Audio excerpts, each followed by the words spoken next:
마태복음 27장 57에서 61절 말씀입니다. 저물었을 때에 아리마대의 부자 요셉이라는 사람이 왔으니 그도 예수의 제자라. 빌라도에게 가서 예수의 시체를 달라. 하니 이에 빌라도가 내주라. 명령하거늘 요셉이 시체를 가져다가 깨끗한 세마포로 싸서 바위 속에 판 자기 새 무덤에 넣어두고 큰 돌을 굴려 무덤 문에 놓고 가니 거기 막달라 마리아와 다른 마리아가 무덤을 향하여 앉았더라. 사랑하는 형제 여러분, 4월 3일 토요일 고난주간 새벽 묵상에 오신 것을 환영합니다. 세례 요한이 예수님을 소개하기를 세상 죄를 지고 가는 하나님의 어린 양이라고 했죠. 속죄일에 아사셀 염소로 예표되었고 또 유월절 어린 양으로 예표된 실체가 드디어 오셨다는 말입니다. 아사셀 염소든 유월절 양이든 모두 그리스도의 대속을 예표한 것입니다. 구약 성경의 모든 흠없는 제물들은 그리스도의 대속적 죽음을 예표한 것입니다. 그러므로 예수님의 죽음이 정확한 날, 정확한 시간에 이루어지도록 하나님께서 섭리하셨습니다. 예수님은 유월절 양 잡는 날 13일 아침 9시에 십자가에 달리시고 6시간 동안 피를 다 흘리시는 고통 끝에 유월절 양 잡는 시각인 오후 3시에 마침내 운명하셨습니다. 예수님은 십자가상의 예배로서 자신을 하나님께 올려드리면서 저들의 죄를 사하여 주옵소서 기도하셨고, 하나님께서는 예수님의 영원한 제사를 받으셨다는 의미로 성소 휘장을 찢으심으로써 누구나 보혈을 들고 속죄소 앞에 나아갈 수 있음을 나타내셨습니다. 자, 그런데요, 당장 시급한 것은 예수님의 장례입니다. 로마 방식으로는 십자가 처형을 당한 사람은 그대로 방치해서 짐승들의 밥이 되게 했지만 이스라엘은 율법의 명령대로 시신을 내려야 했습니다. 신명기 21장 22, 23절에는 이렇게 말합니다.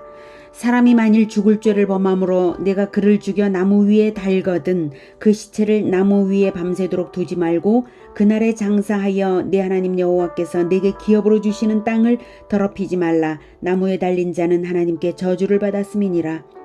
이렇게 명령되어 있으므로 방치하면 안 됩니다. 그때 나타난 사람이 있습니다. 바로 아리마대 요셉이죠. 57절에 저물었을 때에, 저물었을 때라는 말은 유대인에게는 3시, 오후 3시 즈음을 말하는 표현입니다. 6시부터는 유대인의 개념상 다음 날로 넘어가거든요. 그래서 유대인에게는 좀 이른 저녁과 또 늦은 저녁이 3시, 6시 이렇게 개념이 잡혀 있습니다. 유대인들의 하루는 저녁 6시부터 시작이 되어서 그렇습니다. 저녁 6시가 되면 안식일이 시작되기 때문에 그 시간이 되기 전에 시신을 장례해야만 해서 예수님의 장례를 생각하면 시간이 다급합니다. 아리마대의 부자 요셉이라 하는 사람이 왔으니 그도 예수의 제자라. 빌라도에게 가서 예수의 시체를 달라 하니 이에 빌라도가 내주라 명령하거늘. 이것을 누가복음 23장 50에서 52절에는 이렇게 말합니다. 공회의원으로 선하고 의로운 요셉이라 하는 사람이 있으니 그들의 결의와 행사에 찬성하지 아니한 자라. 그들의 결의는 사내들인의 결의와 행사에 찬성하지 않았다는 것입니다. 그는 유대인의 동네 아리마대 사람이요 하나님의 나라를 기다리는 자라. 하나님의 나라를 기다리는 자라. 그가 빌라도에게 가서 예수의 시체를 달라 하여 이렇게 누가복음에 나와 있고요. 요한복음 19장에는 이렇게 나와 있습니다. 요한복음 19장 38에서 42절. 아리마대 사람 요셉은 예수의 제자이나 유대인이 두려워 그것을 숨기더니 이 일 후에는 십자가 죽으심 후에입니다. 빌라도에게 예수의 시체를 가져가기를 구하매 빌라도가 허락하는지라 이에 가서 예수의 시체를 가져가니라. 일찍이 예수께 밤에 찾아왔던 니고데모도 모리약과 침량 섞은 것을 100리트라쯤 가지고 온지라. 이에 예수의 시체를 가져다가 유대인의 장례법대로 그 향품과 함께 세마포로 쌌더라. 예수께서 십자가에 못 박히신 곳에 동산이 있고 동산 안에 아직 사람을 장사한 일이 없는 새 무덤이 있는지라. 이 새 무덤이 아리마대 요셉이 준비한 자기를 위하여 준비한 무덤이었죠. 이날은 유대인의 준비일이요 또 무덤이 가까운 고로 예수를 거기 두니라.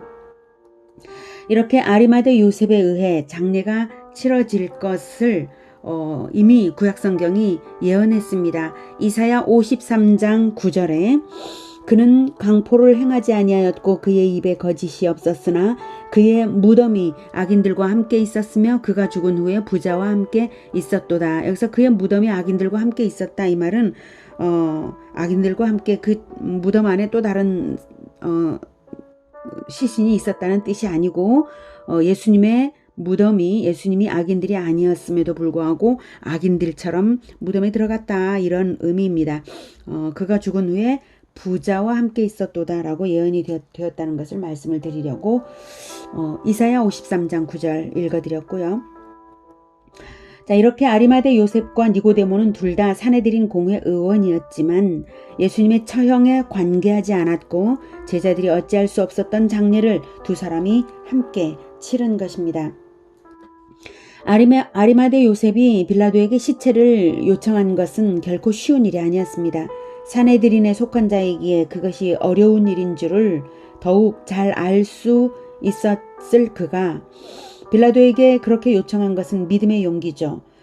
그가 하나님의 나라를 기다리는 자였기에 그럴 수 있었을 것입니다. 어떤 사람들은 잘 따르다가도 고난 앞에서 도망쳤는데 요셉과 니고데모는 숨기던 자들이 예수님의 죽음을 목격하고는 비로소 고난 앞에 자신을 드러내었습니다.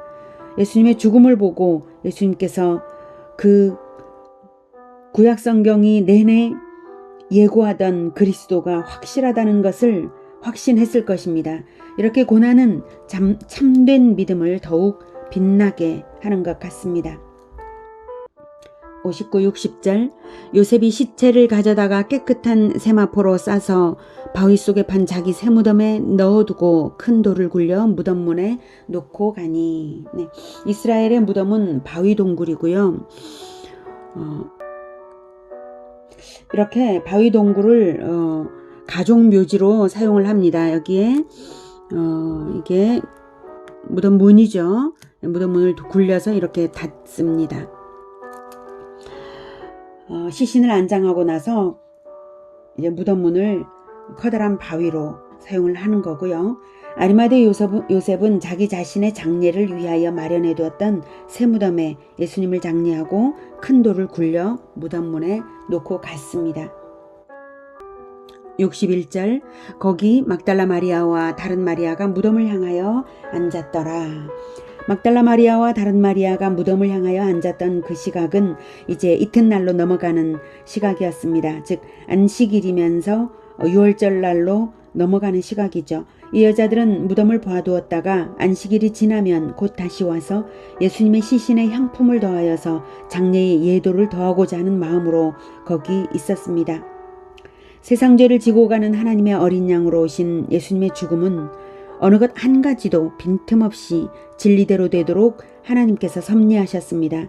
그리고 자신을 묻어두던 조용한 사람들이 겸손하고 용기 있는 실천으로 하나님께 협력되었습니다. 세상이 무엇라고 말하든지 세상이 자기를 어떤 시선으로 볼 것인지를 개의치 않았죠. 네, 자기를 드러내어서 자기가 할 일을 한 아리마대 요셉과 니고데모처럼 우리 역시 세상의 시선을 의식하지 않고 세상이 나에게 뭐라고 말하는지를 개의치 않고 겸손하고 의연한 그런 실천 인생들이 되기를 축복합니다. 기도하겠습니다. 하나님, 예수님께서 세상의 시선을 의식하지 않으셨던 것처럼 가장 소박한 삶을 하나님께 온전히 드리면서 살아오셨던 것처럼 우리도 그렇게 세상의 시선을 의식하지 않고 세상이 무엇라고 말하는지를 괴념치 않고 오직 하나님의 시선을, 하나님께서 뭐라고 말씀하시는지를 생각하면서 그것만을 의식하면서 주 예수님을 따르고 싶습니다. 주님, 우리가 그렇게 할 수 있도록 도와주시옵소서. 아리마대 요셉이 그렇게 했던 것처럼 우리가 우리 자신의 것을 내어드릴 뿐만 아니라 우리 자신의 명예나 우리 자신의 자존심이나 두려움이나 이 모든 것을 다 내려놓고